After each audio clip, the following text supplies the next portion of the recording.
Hello everyone, it's been a while, but I'm back and I'm here to show you this tool that I have made, which I think is quite useful. So here is what I've made. I'll get onto that in a second though. First of all, I was inspired by this tool, this website right here.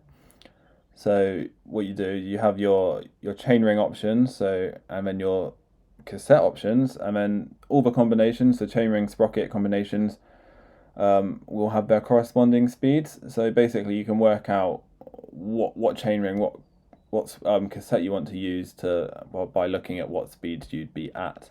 However, there was one key issue. Uh, you don't always know what speed you're going to be at during a race. So I have overlaid speed data. So you've got a distribution here, a histogram that shows what speeds you're at. So this is from a race I did last year, 10 mile TT, fairly standard, flat road. It was on a road bike, average 41k an hour. So you can see here, it follows a normal distribution, fairly standard. So here's another example. I did a really hilly 3,000 meters of climbing, sportive, 189k. It's a big day in the saddle. You can see the speed distribution is completely different. So you spent most of the time climbing rather than descending or chilling on the flats.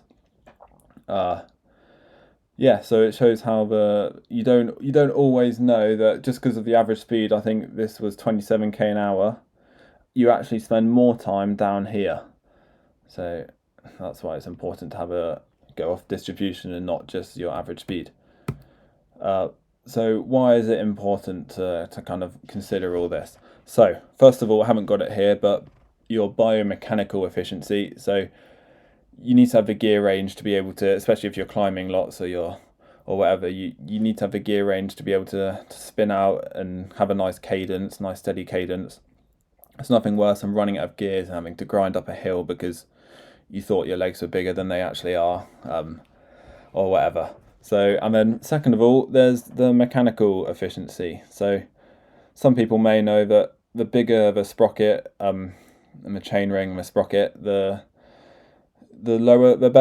better the efficiency. So you see 53 tooth is more efficient than a 39 tooth chainring.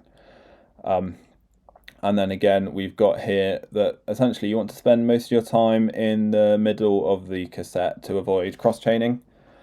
So you can see if you're in the big ring, if you go down to the small sprockets, they're less efficient. And again, because you think the chain, you want it straight, you don't want it bending either way. And again, with the small ring, it's aligned, so you're more efficient down in these gears. And then when you go down the cassette, it's going to be all the way over like that, and you're going to be losing watts. You can see here 7 watts up to 10 watts, so there's a 3 watt difference in that you're losing. So if I show this ride again, here's it on the 66 tooth. So if I had a 66 tooth chainring on, if I wanted to have this efficiency, I'd have to be 17 tooth, 15 tooth, 14 tooth. I'd have to go 50k an hour, whereas that's just not possible. Well, not for me anyway. But then on my 52 tooth, 15 tooth sprocket, I'm going to be spending most of my time, it's a normal distribution luckily, so I'm going to be spending most of my time in the most efficient gears. So it's bang on for what I need. So how have I achieved this? So I've got a Python script here. I wrote this. How does it work? So you get your GPX file, your Strava file, you export it as a GPX, and then you simply plug it in here where it says GPX file.